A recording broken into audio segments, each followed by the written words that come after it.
Hi,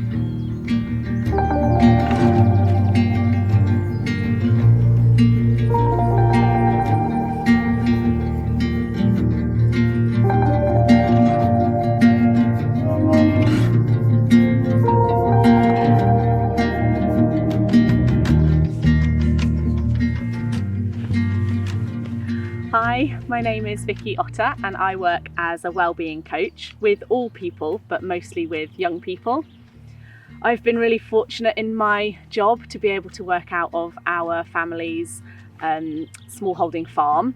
So that's meant that alongside the coaching conversations, I can incorporate nature, farm jobs, as well as artwork into the space with clients.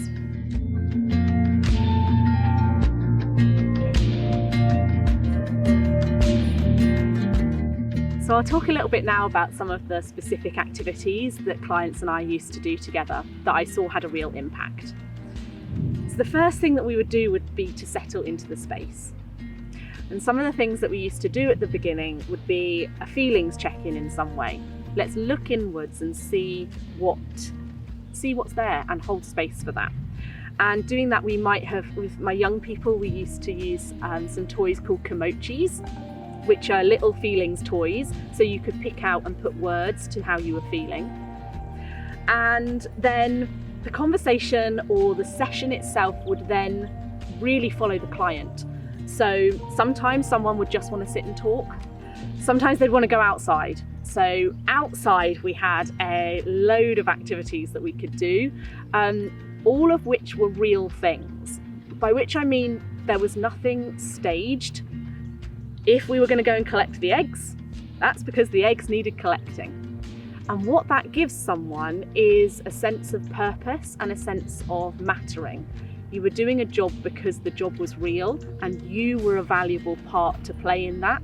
And I think that can really help people realise that they are worthwhile.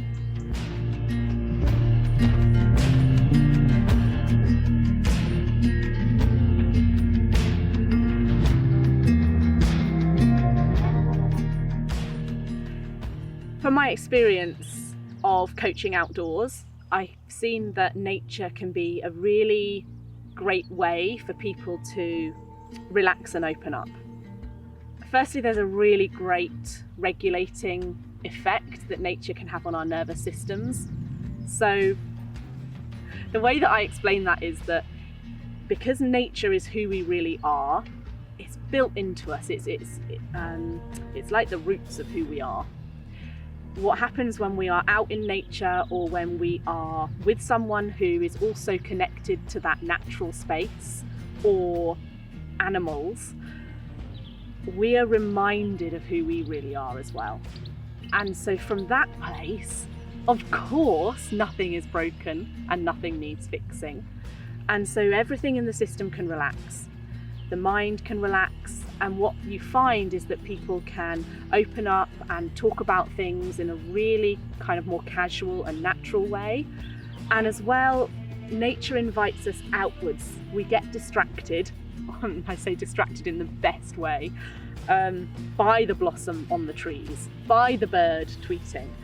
And that takes us out of ourselves, out of our minds, or out of our busy minds, and into ourselves actually. And then the conversation can flow, the creativity flows, and as well, nature can provide some really useful metaphors for helping us to understand ourselves and our challenges in different ways and find new ways forward.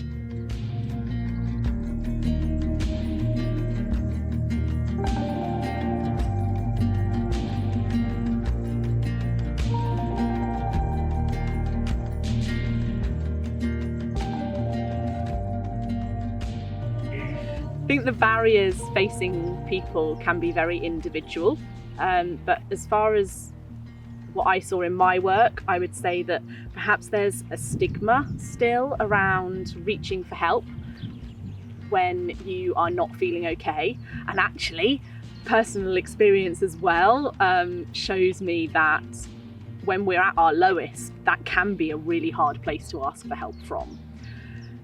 Knowing where to go, I think, can be a real challenge for people. And you're having someone that you feel like you can trust.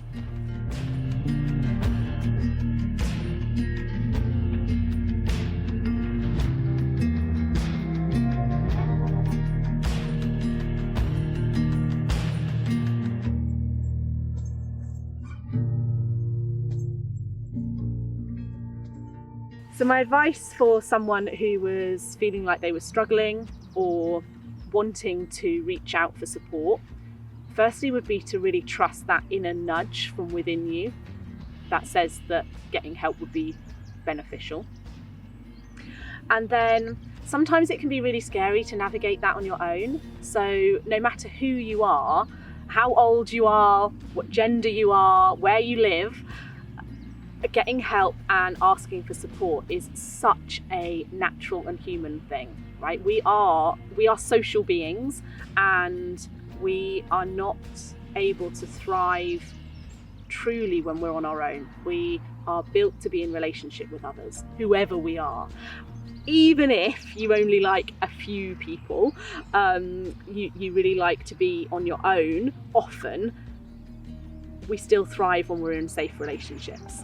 So if you can seek support, sometimes it can be really helpful to go with a trusted friend, to go and seek support. You might go to your GP. You might, if you're in an institution, so if you're in a college, you might go and seek out someone, an adult, a teacher that you really trust. If you're in a workplace, there might be someone who you really trust there that you might open up to, and to take that first step. There's also charities online who can support. So there's Mind, Cornwall Mind. There is Man Down, and these charities offer specific support for specific groups.